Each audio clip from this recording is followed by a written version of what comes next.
Welcome back to the channel, folks, and today I'm going to answer the question that so many of you have asked, is why in the hell do I own a Prius and a Hellcat? One has 797 horsepower, the other one has 121 horsepower. One gets me all kinds of positive reactions on the street, all kinds of thumbs ups, high fives, great conversations at the gas station. The other one gets me the middle finger, gets me tailgated, has valet people walk right by me at hotels. Today, I'm going to explain to you why in the heck I did this, and you may want to do it too. But first, let's roll that intro. Test me in again, we let it rain.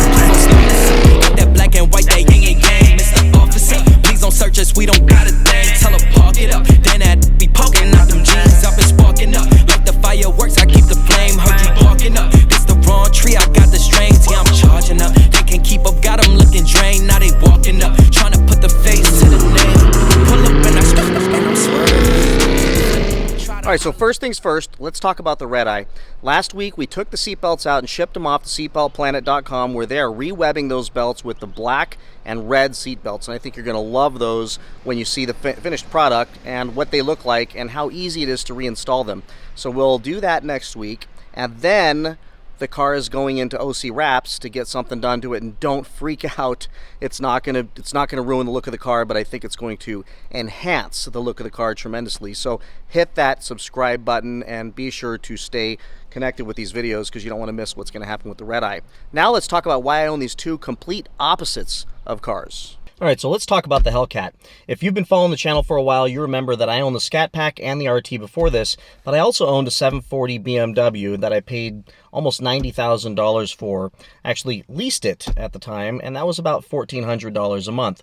And I drove the wheels off of that car, drove it right past the lease mileage and right past the warranty and into astronomical repair bills, astronomical maintenance bills, and massive gas bills. I mean, you name it, that car just started costing me an absolute fortune. And what I realized in talking to some of my friends back in the Midwest is my car payment, insurance, fuel bills, maintenance bills, brakes on the car, everything that I had to pay to keep that BMW rolling was more than most people's house payments. So that was utterly stupid, considering that that car was nothing more than an ego machine, a car that would make me feel or feel like I look better when I show up to appointments. And then I realized one day that I don't really care what anybody thinks. I'm good at what I do in my business, and what I roll up in doesn't really matter. And if I really need to flex that I've got a cool car to somebody, then I've got a Hellcat Redeye. So I got rid of that BMW. The lease was up, and I dropped it off and wrote a check for, I think it was $6,600 in excess mileage. I never will do that again. That was a total ego play and a complete utter waste of money. And at that point, if you watch my original video of taking delivery, that weekend I went and I bought this Hellcat Redeye. And I still had my Scat Pack, so I traded that in. And I still had the wife's BMW before we bought the other one. So I had a lot going on at the time, but I felt really good about the decision I was making to buy this car, regardless of how expensive it was, even though when I showed up at the dealership, I was planning on spending less. What got me through that process was knowing that I made an extremely responsible decision in just a couple months before buying that Toyota Prius, because I was not going to drive that BMW one more mile. So I let it sit like a flower pot in front of the house until the lease was up and I was able to turn it in. So what I did is I made a decision that I'm going to have a Hellcat Redeye, my dream car, the most fun car on the planet, and frankly, in my opinion, the most loved car on the planet. And I'm going to pay about the same that I paid for that BMW, except this is going to make me revenue, make me money, which it does on this YouTube channel, as well as with all the sponsors and contributors that are helping with the stereo system and all the other things. Like, you know, I just got to thank Pacific Stereo for being amazing, and Seatbelt Planet for being amazing, and MagnaFlow for being amazing. So that never happened with my BMW. So the Hellcat's been an amazing business decision. It is expensive. It's $1,400 a month, and you can go back to watch how I paid for it and why I leveraged the bank's money and the super low interest rates and a business expense. It makes all the sense in the world, because I actually have a profitable business right now with this Hellcat. But I had to balance this out because what I was doing before is I was killing my cars. I was killing my Scat Pack and I was killing my BMW because I drive anywhere between 500 and 600, sometimes 400, but that many miles every single week. So do the math, it's 2,000 to 3,000 miles a month. That's ridiculous. To be doing that to a nice car that you actually love was utterly stupid, and it was killing those cars. So even if I have the money to fix the cars up as they break and continually keeping them maintained and changing the oil every single month and getting new tires every single month, it felt like, maybe every other month. I mean, these things, no question, were wearing on me, but in the end, it just made absolutely no sense to kill these cars. I love these cars. So if you love something, the last thing you want to do is hurt it. So it dawned on me that I need to get something that I will not care about, that I will not worry about breaking down, that will be bulletproof, that I can drive the wheels off of it, and if I get a rock through the windshield or a crack in the windshield or a flat tire that screws up the rim, it's all these things happened to me on the road before, and the windshield in the BMW is thousands of dollars. On the Prius, I got the coverage on the insurance, and it's probably, a third of the price. So I'm not worried about what happens to that car. But this Hellcat, if I'm out there driving 300, 400, 500 miles a week and I'm driving this Hellcat, couple things. I'm going to be stopped at the gas station literally every single day. I get about 200, little over 200 miles per tank. And I know you can drive it in eco mode. That's not why you buy this car. So that's going to cost a fortune to fill it up because you're filling it up with premium gas. You're doing, oil changes, brakes on this thing. I told you between $5,000 and $6,000 if you have to do them both. And I would burn through those rapidly, so that would be a problem. So in the end, my solution was buy a car that I can beat the living crap out of. But it's a little frustrating because you go from driving 800 horsepower and having the world wave at you as though you're the coolest human being in the planet. I don't need that, but it's kind of cool that so many people love and revere this car, to going to a car to where people are honking at you, even if you're doing 90, giving you the finger. They automatically assume that you have some political aspirations or political party affiliations or something, so they treat you differently if they're on the other side.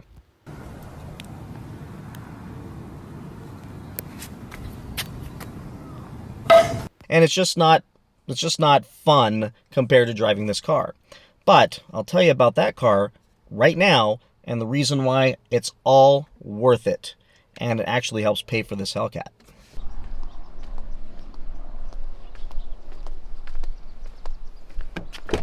So check this thing out. I know if you're a Mopar fan right now, you're throwing up all over yourself and thinking you should just turn off the video, but just follow me and indulge me for a minute, because you might be surprised.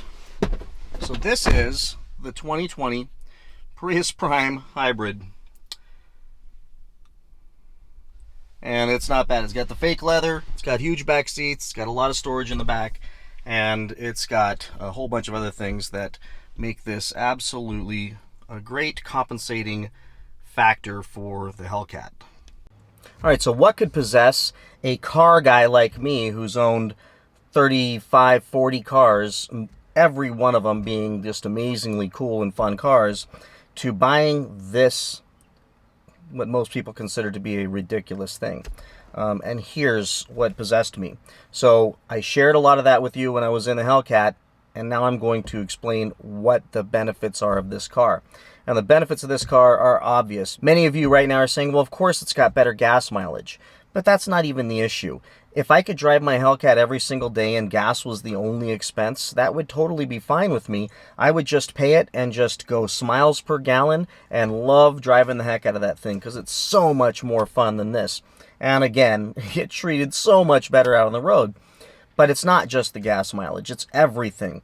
This car, for sticker, I think I got it for about $29,000.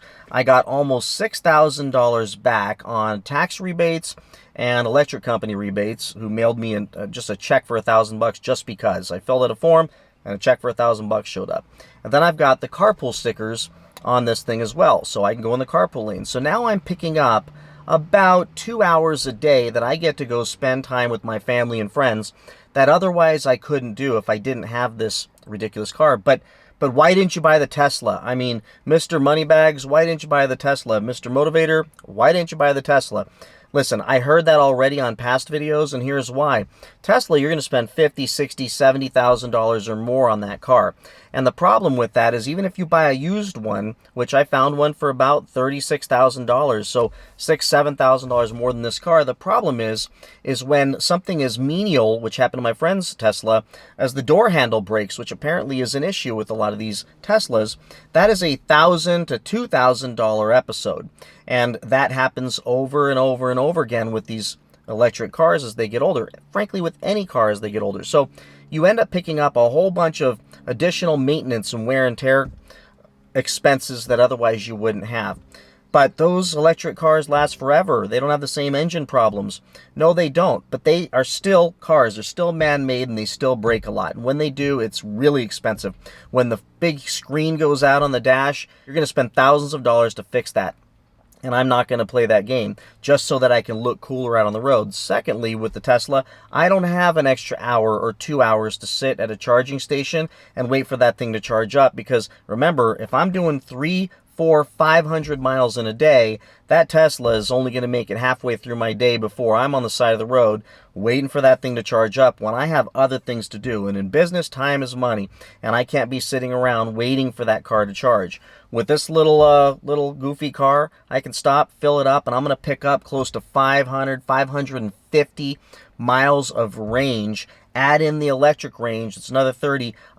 I'm close to about 600 miles in range in this thing, and it takes me 3 minutes to fill up with gas. And here's the fun part about the gas in this car. The gas in this car, you only have to put in 87 octane. For like $14 or $15, I fill the tank up, and I go almost the whole, well, geez, maybe 2 or 3 days before I have to fill it up again. And in some weeks when I don't have heavy driving, I can go a whole week. And I've had situations during COVID where I've gone 2 or 3 weeks before I had to put any gas in it. So this thing is incredibly efficient. Next, all the maintenance, all repairs, everything is covered in this thing for the next 3 years. So it costs me literally nothing to own it. Next, I get a 52 or 53 cent tax write-off for the mileage that I'm driving if I was an independent contractor. But being an employee and executive at a big company, I get paid about 52 cents per mile for every mile I drive. So the amazing thing with this car is I'm picking up anywhere between $1,200 and $1,500 in mileage every single month going right into my pocket. This car, I got just a little over 2.5% interest on this car. I put nothing down. The car payment's like $400 a month, and I make $1,200 to $1,500 a month on this car. Where do you think that money goes? Right into that Hellcat payment. So now I have this car that's pretty much paying for itself and paying for half of the Hellcat YouTube channel that's paying for all of the Hellcat, the insurance, and the mods that are going on it. So basically, I got 2 free cars here, and I'm not hurting a car that I love. I'm not breaking a car that I love. This thing, I can't hurt it. I mean, and the tires are cheap. Everything about it's super inexpensive. And I can just drop it off at Toyota, and they service it, and they give it back to me. So, and it's got all kinds of great technology in it, and it's frankly a very, very nice driving car. But here's my issue. I go from that Hellcat to this car, and now I'm sitting in this little tiny thing with a really crappy radio. You know how I am about my stereos, and I'm feeling a little bit like I'm missing something. So I decided I'm going to, in between when my Hellcat's in the shop getting the mods done, I'm going to shoot an extra video a week. So Mopar family, I hope you'll stick with me in this, but I'm going to show you some just ridiculous, obnoxious things I'm going to do to this little car. Because if I've got to sit in this thing for, 400 or 500 miles, 600 miles a week or more, then I want to have some luxuries in here. And since I taught myself how to install stereo systems, I'm going to go ahead and do that. So let me show you what we're going to do to this ridiculous little car here. Thanks to Pacific Stereo. And they hooked me up with everything I need to make this stereo system insane. So 2 8-inch Rockford Fosgate P2s. I've got my audio control amp. I've got the door speakers, the rear door speakers, and the front speakers, 3.5-inch speakers in the front. And I've got all the adapters, everything that I need to make this happen. and it's going to be awesome when I'm done. I also have a couple Hellcat emblems that I might throw on this thing. So when people ask me, why do you have Hellcat emblems on a Prius? And then I'll show them a picture of my baby and say, because I had to leave her at home because she eats up gas, tires, brakes, and everything else, and I don't want to hurt her. So this thing's going to be obnoxious, so stick around for those videos.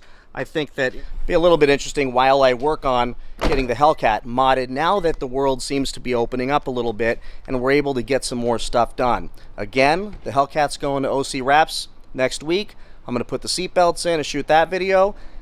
When it's gone for that week, I'll shoot some more content on that little goofy car. So if you have one of these things or you're thinking about getting one, at least you can make it fun, a little bit more fun to drive, a little bit more enjoyable, and not like the typical Prius that's out there. And then we're going to keep on doing some amazing stuff to this Hellcat on our way to buying that Lamborghini at some point too. So thank you so much, everybody, for following. Please like, please subscribe, share this video, and I'll talk to you all next week. Please don't start us up. Got that black and white, that yin and yang.